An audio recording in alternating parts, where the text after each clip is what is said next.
Friends, हमने constitutional law के दूसरे लेक्चर सीरीज में डिस्कस किया था कि कॉन्स्टिट्यूशन ऑफ इंडिया फेडरल है कि या यूनिटरी है, और हम लोगों ने कंक्लूजन ड्रा किया था कि Indian constitution it is more unitary than federal, और इसीलिए इसका एक अलग नाम दिया गया है यूनियन ऑफ इंडिया।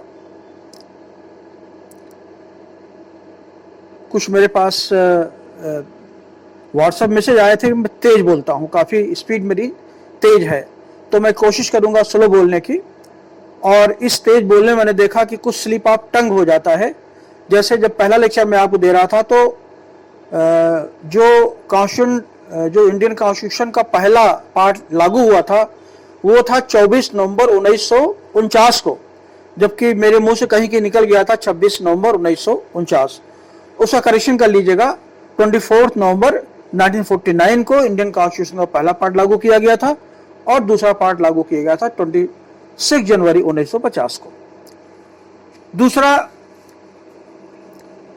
थोड़ा कंफ्यूजन था लोगों को कि जब हम फेडरलिज्म की बात कर रहे थे तो इमरजेंसी प्रोविजंस को लेकर के, तो हमने आपको बताया था कि जब इमरजेंसी आर्टिकल 352 में, आप जानते हैं कि आर्टिकल 352 में इमरजेंसी इम्पोज की जाती है, इमरजेंसी प्रोक्लेम की जाती, घोषित की जाती है, और ये जो प्रोक्लेमेशन है ये प्रेसिडेंट ऑफ इंडिया करता है। तो आर्टिकल 352 में दो इंपॉर्टेंट चीजें ध्यान रखनी होती है आपको। एक तो ये कि ये प्रोक्लेमेशन पूरे भारत में हो सकता है, भारत के हर क्षेत्र में हो सकता है, या किसी स्टेट में हो सकता है, या स्टेट के किसी टेरिटरी में भी हो सकता है, कहीं भी हो सकता है। एक इंपॉर्टेंट चीज तो ये था। दूसरा, जब ये प्रोक्लेमेशन होता है राष्ट्रपति का, तो हमारा जो एडमिनिस्ट्रेशन है, हमारा जो लेजिस्लेशन है, हमारा जो फाइनेंस है, मतलब तीनों चीजें, विधायन, प्रशासन और फाइनेंस, तीनों सेंट्रलाइज हो जाते हैं। तो हमने बताया था कि आर्टिकल 352 में जब प्रेसिडेंट इमरजेंसी इंपोज करता है तो इमरजेंसी इंपोज करने के बाद अप्लाई हो जाता है आर्टिकल 250 में ये लिखा गया है कि जब इमरजेंसी प्रोक्लेम्ड होगी, राष्ट्रपति जब इमरजेंसी घोषणा करेगा, उस समय सारी पावर पार्लियामेंट में आ जाती है, लॉ मेकिंग पावर।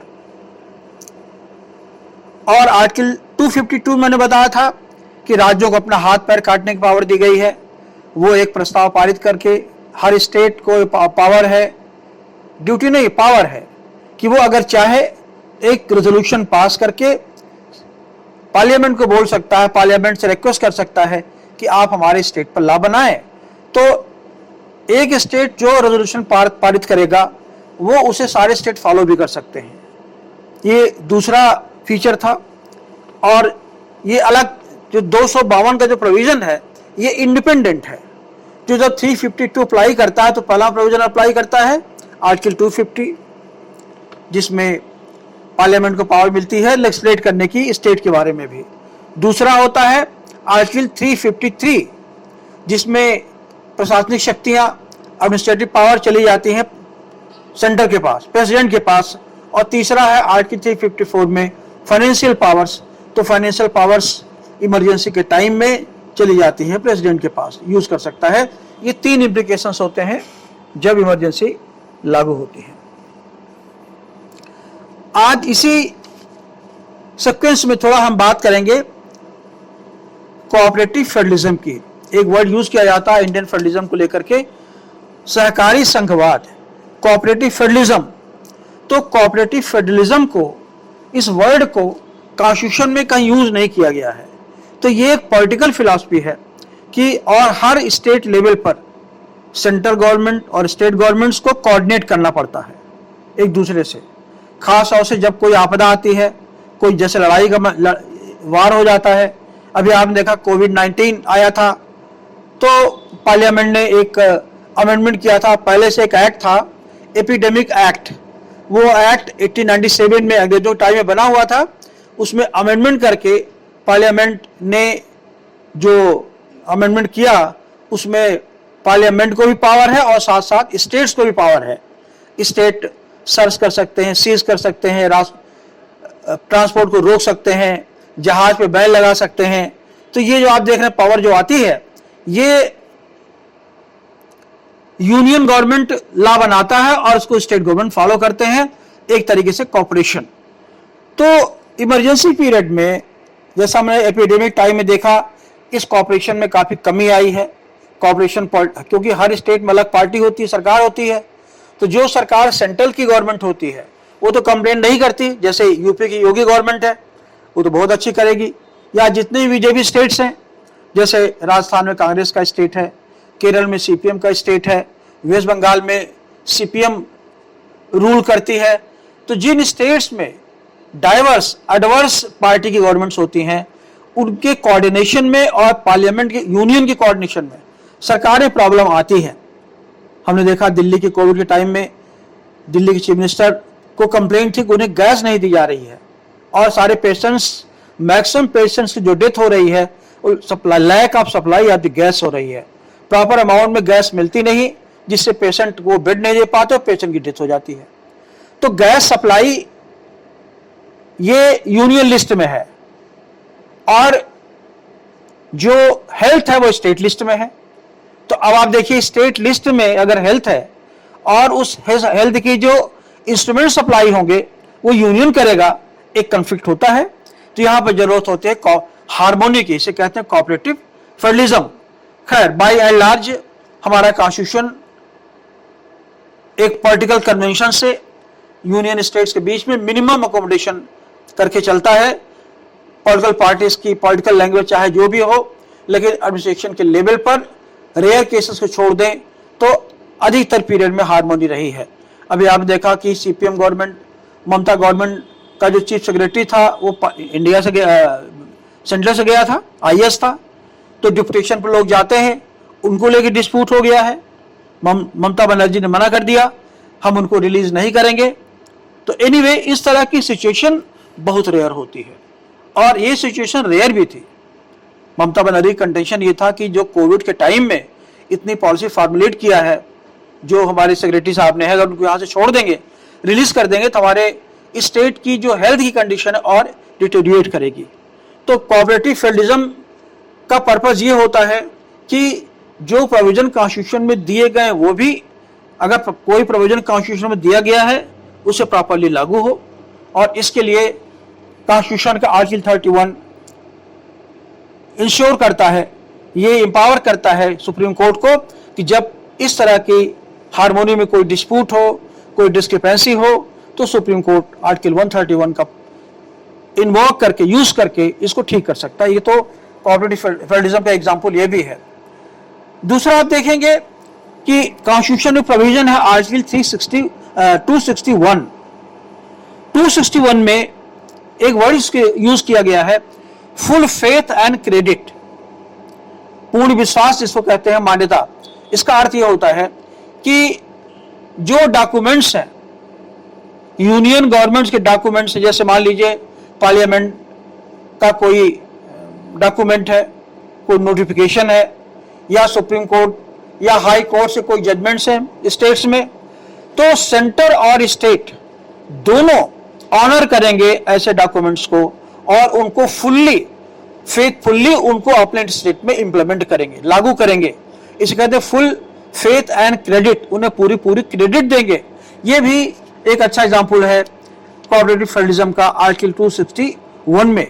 आर्टिकल 261 ये कहता है कि जो कंप्लायंसेस हैं, जो रिकॉर्ड्स हैं, जुडिशियल प्रोसीडिंग्स हैं, एविडेंसेस के रिकॉर्डिंग्स हैं, जजमेंट्स हैं, वो यूनियन का जजमेंट स्टेट में भी लागू होगा।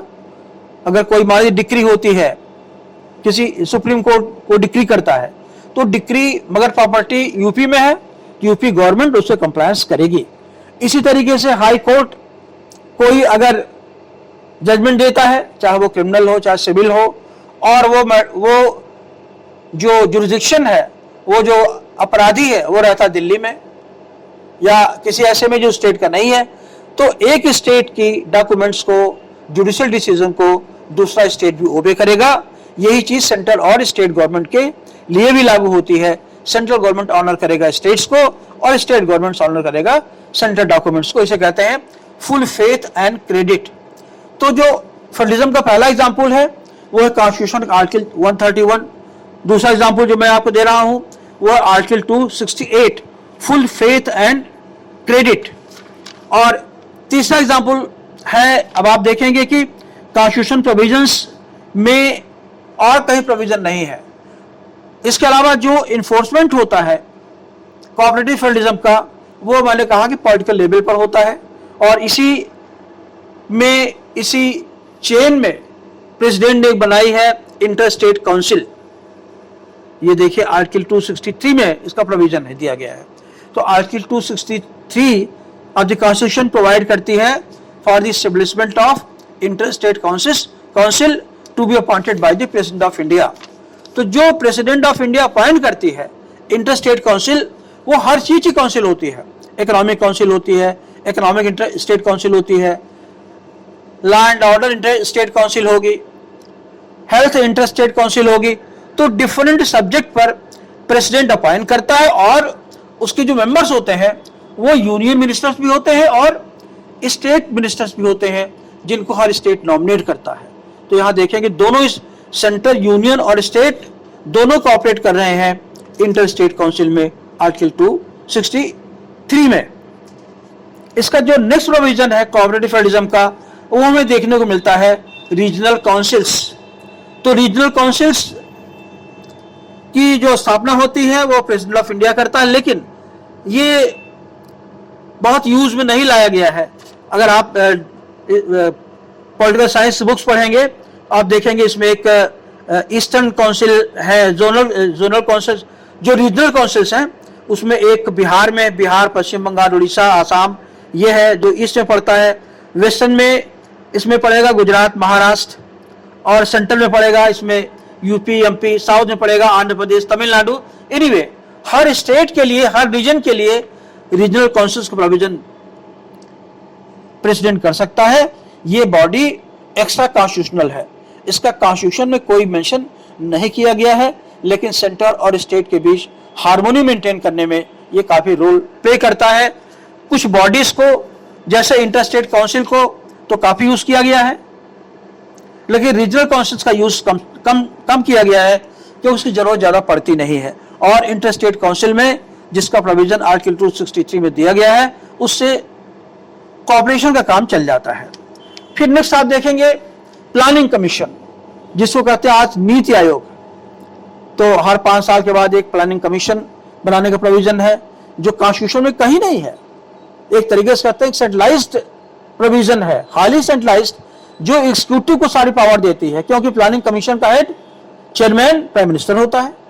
तो जब प्राइम मिनिस्टर चेयर होता है, चेयरमैन होता है, तो इसको मॉडिफाई कैसे करते हैं, इसको कैसे सॉफ्टन करते हैं, स्टेट को कैसे पार्टिसिपेट करते हैं इसको।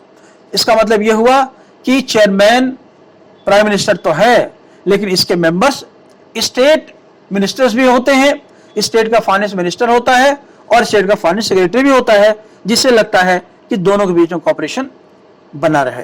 तो प्लानिंग कमीशन या आजकल नीति आयोग है, ये भी इकोनॉमिक या ये कोऑपरेटिव फेडरलिज्म का एक अच्छा एग्जाम्पल है।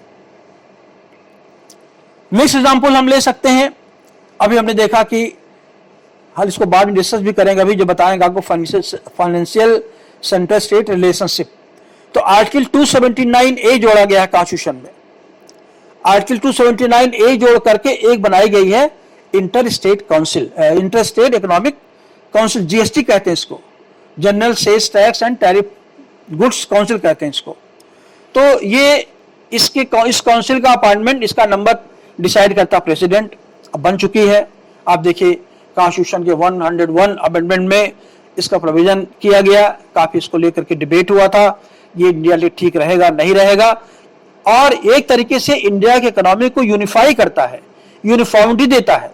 अभी आप देखेंगे कि जब जीएसटी नहीं थी तब हर चीज पे लिखा होता था, जब कोई सामान खरीदने जाए लोकल टैक्सेस एक्स्ट्रा, तो अब लोकल टैक्सेस वगैरह खत्म हो गया सब। आपको जहां प्रोडक्शन होता है माल का, जहां से माल चलता है, वहीं सारे टैक्सेस पे करने पड़ते हैं। और अब इसका एडवांटेज कंज्यूमर को मिलता है कि कंज्यूमर को कोई टैक्स पे नहीं करना होता अलग से।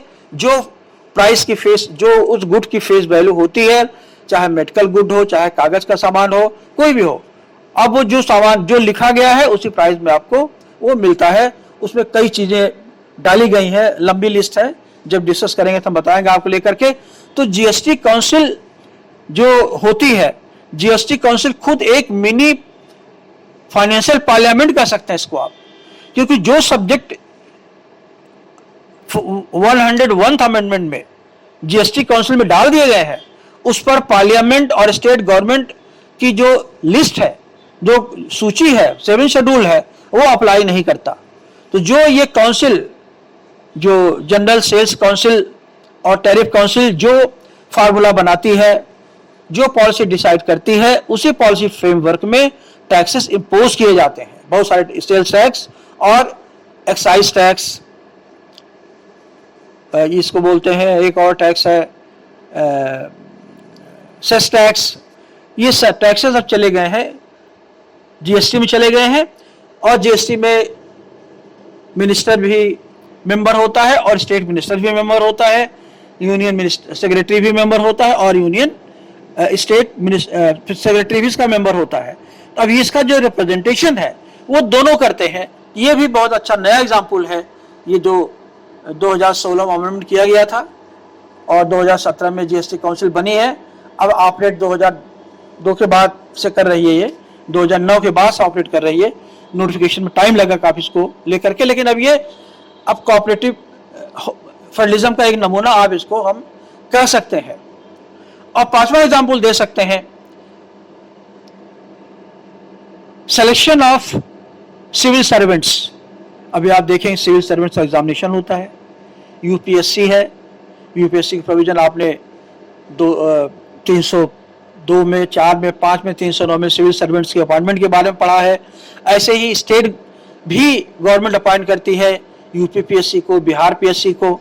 तो जो यूपीएससी होती है, स्टेट अलग अलग तो होती है, लेकिन अब आप देखें कि इसका अगर यूपीएससी रिप्रेजेंट करती यूनियन गवर्नमेंट को और स्टेट पीएससी बिहार की, यूपी की जो पब्लिक सर्विस कमीशन है वो रिप्रेजेंट करती है स्टेट गवर्नमेंट्स को।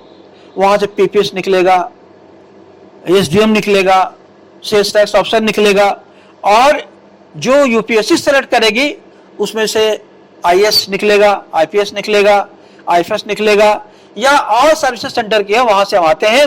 लेकिन सिलेक्शन के बाद भी, सिलेक्शन भले यूपीएससी कर ले, आईएएस भले यूपीएससी बना दे, ट्रेनिंग भले इसकी अलग हो, लेकिन फंक्शन इनको स्टेट के साथ करना पड़ता है।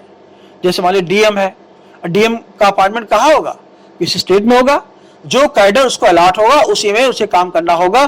तो अपॉइंटमेंट यूनियन कर रही है, लेकिन काम स्टेट गवर्नमेंट ले रही है उससे। स्टेट गवर्नमेंट में सेंट्रल गवर्नमेंट उसे भेजती है कि आप जाइए और संभालिए एडमिनिस्ट्रेशन। तो इसको दो तरीके समझ सकते हैं। एक तो ये कि ये यूनियन गवर्नमेंट का एजेंट होता है, क्योंकि सेंट्रल गवर्नमेंट का अपॉइंटी होता है। It is appointed by the central government, but it is deputed by the state government. State government इसका अपॉइंटमेंट अलग से करती है।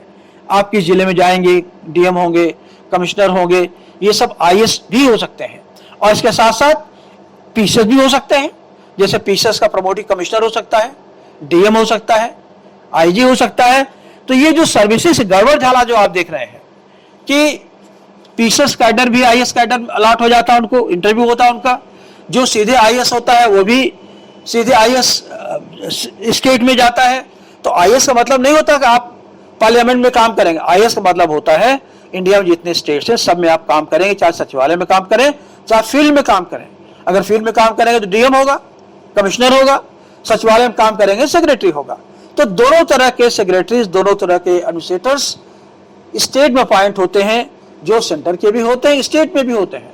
इस अब आप देखिएगा कि जो डीएम होता है जनरली आईएएस होता है, आईएएस के अंडर में स्टेट होता है।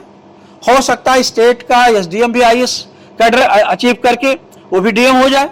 तो डीएम के अंडर में चीजें होती हैं, जितने ऑफिसर्स होते हैं, तहसीलदार होते हैं, नायब तहसीलदार होते हैं, और बहुत सारे पैराफर्नालिया होता है इसमें। तो इसलिए ऐसा किया गया है कि सेंटर का आदमी वहां बैठा रहे, लेकिन स्टेट गवर्नमेंट उसे ऑपरेट करे।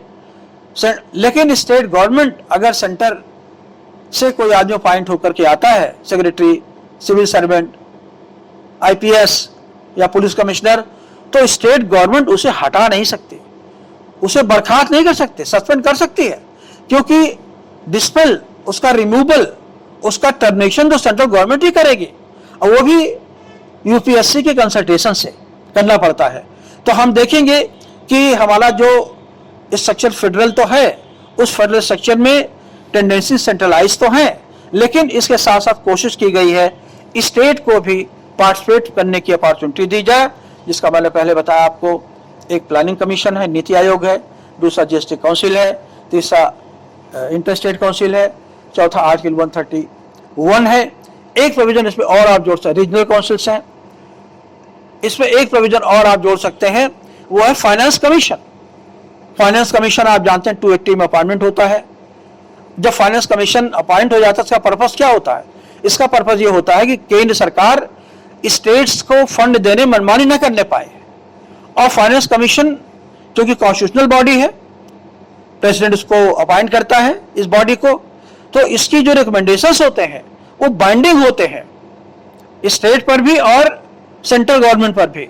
तो जो फाइनेंस कमीशन रिकमेंड करके देता है वही फाइनेंस चला जाता है स्टेट्स में। इसे कहते हैं एड, ग्रांट्स इन एड। समझ लीजिए, इसमें दो तरह के ग्रांट्स इन एड होते हैं जो सेंट्रल स्टेट को देता है। एक तो होता है आर्टिकल 282 और 275, दो प्रोविजन बड़े इंपॉर्टेंट है, अभी जो आगे बताएंगे आप लेकर के। तो फाइनेंस कमीशन जो रिकमेंड करता है उसमें जो स्टेट गवर्नमेंट को एड दी जाती है वो ऑफिशियल एड होती है, वो parliament consolidated fund of India से देता है। तो हर स्टेट को जितना एलोकेशन होगा फाइनेंस कमीशन का उतना फंड जाएगा।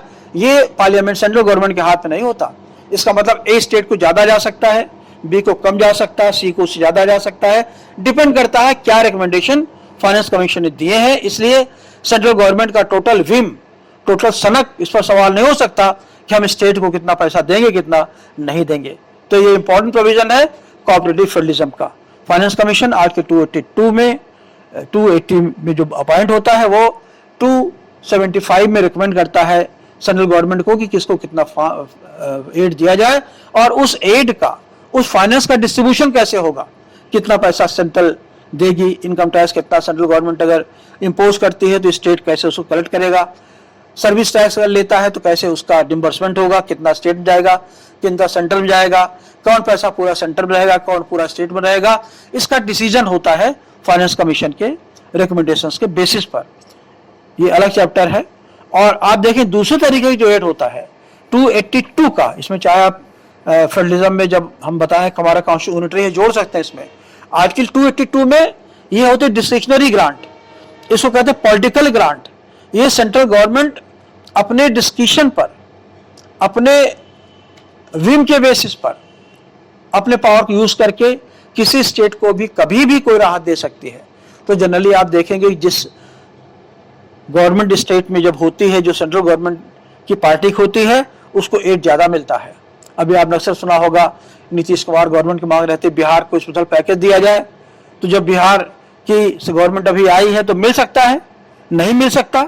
तो ये इसको कहते हैं पॉलिटिकल ग्रांट, मैचिंग ग्रांट भी कहते हैं इसको लेकर के। दो तरह की ग्रांट्स होती हैं, जिसमें आर्टिकल 275 की जो ग्रांट होती है वो कोऑपरेटिव फेडरलिज्म का एग्जाम्पल है, जो फाइनेंस कमीशन के रिकमेंडेशन से दी जाती है, और फाइनेंस कमीशन का अपॉइंटमेंट राष्ट्रपति करता है। आर्टिकल 280 में हर 5 साल के बाद इसका होता है। और आर्टिकल 282 में जो ग्रांट दी जाती है उसे कहते हैं डिस्क्रिशनरी ग्रांट, मैचिंग ग्रांट। उसमें कंडीशन इंपोज करता है सेंट्रल गवर्नमेंट, नहीं देंगे, कितना देंगे, किसको देंगे, इस पर कोई पूछ नहीं सकता है। इसलिए यहाँ पर पहले जो सेंट्रल गवर्नमेंट के पर्स में चूंकि पैसा होता है, इसलिए वो वर्चुअली पॉलिटिकली कंट्रोल करती है। तो इंडियन कॉन्स्टिट्यूशन में इतने एग्जाम्पल है कोऑपरेटिव फेडरलिज्म के, जो अलग से कोई नहीं है। लेकिन जब हम डिस्कस करते हैं, क्योंकि अगर मैकेनिकली चलेंगे, अगर हम रिजिडली चलेंगे जो लिखा कॉन्स्टिट्यूशन में, तो कॉन्स्टिट्यूशन और लॉ में तो पॉलिटिक्स होती है। और इंडिया में आप देखेंगे कि सेंट्रल गवर्नमेंट आज ए पार्टी है, स्टेट में बी पार्टी है, और सबके साथ कोऑर्डिनेट करना है। इसलिए कोऑपरेटिव फेडरलिज्म इसी कॉपरेशन को कहा जाता है। तो कॉपरेशन फेडरलिज्म के प्रोविजन कॉन्स्टिट्यूशन में भी दिए गए हैं, लेकिन इसका बाय एंड लार्ज इसका जो यूज होता है यूनियन मिनिस्टर्स और स्टेट मिनिस्टर्स के या स्टेट चीफ मिनिस्टर और इंडियन प्राइम मिनिस्टर के बीच कोऑर्डिनेशन से, अंडरस्टैंडिंग से होता है। तो आप देखेंगे कभी कभी भाषा बिटर होती है। ममता बनर्जी में आपने देखा, मोदी को देखा आपने, कितना खराब लैंग्वेज यूज किया, लेकिन रियली में ऐसा होता नहीं है। जैसे ही चुनाव खत्म होता है फिर दोनों अपने अपने ढर्रे पे आ जाते हैं, जिसको जितना ड्यू होता है उसको मिलता है, कोई मना नहीं करता। और इंडिया डेमोक्रेसी इसीलिए बहुत सक्सेसफुली रन भी करती है।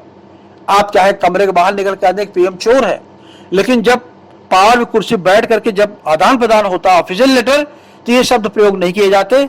दोनों में फोन में बातचीत भी होती है और एक अंडरस्टैंडिंग बन चुकी है। हम लोग चाहे जितने पॉलिटिकल हो और एडमिनिस्ट्रेशन में कोई भेदभाव नहीं करेंगे बिटवीन स्टेट्स, किसी तरह के कोई भेदभाव हो हम नहीं करेंगे।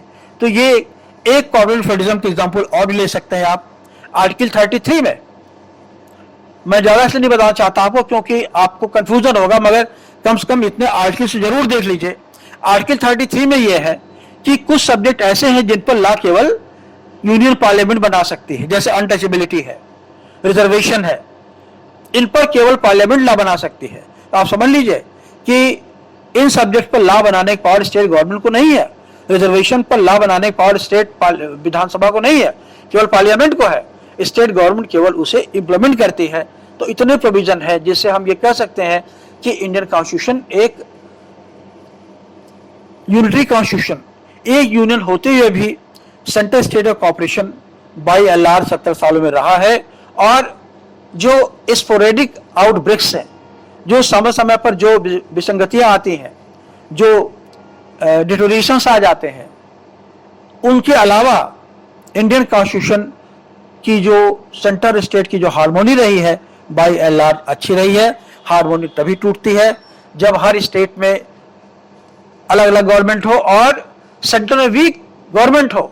जैसा आप 1967 में देखा, 89 से लेकर 98 तक देखा भी आपने, देवगौड़ा थे, चंद्रशेखर थे, विश्वनाथ प्रताप सिंह थे, चरण सिंह थे, कितनी गवर्नमेंट आई गई, स्टेट उनको सेटते नहीं थे। क्यों? कि जानते थे कल है परसों नहीं रहेंगे।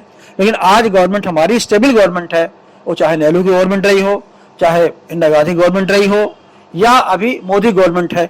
यहाँ पर सेंट्रल गवर्नमेंट क्योंकि एक मजबूत गवर्नमेंट है, इसलिए स्टेट सेंटर के बीच में हार्मोनी बनी हुई है। क्योंकि अल्टीमेटली चाहे यूनियन गवर्नमेंट हो चाहे स्टेट गवर्नमेंट हो, they are accountable to the public. और जब चुनाव में जाएंगे तो जवाब सबको देना पड़ता है, सेंट्रल गवर्नमेंट के मिनिस्टर को भी देना पड़ता है और स्टेट गवर्नमेंट को भी। इसलिए ऐसा कोई काम नहीं करते जिससे उनके पब्लिक मैंडेट पर, पब्लिक इलेक्टोरेट पर कोई एडवर्स इम्पैक्ट पड़े। तो ये है कोऑपरेटिव फेडरलिज्म। छोटा टॉपिक था, हमने कहा इसको आज खत्म कर दें। अब नेक्स्ट टॉपिक हमारा होगा प्रेसिडेंसी ऑफ इंडिया। प्रेसिडेंट की पोजीशन क्या है, प्रेसिडेंट की पावर्स क्या क्या है, तो इसको हम डिस्कस करेंगे मोस्ट पब्लिक कल। Okay, thank you.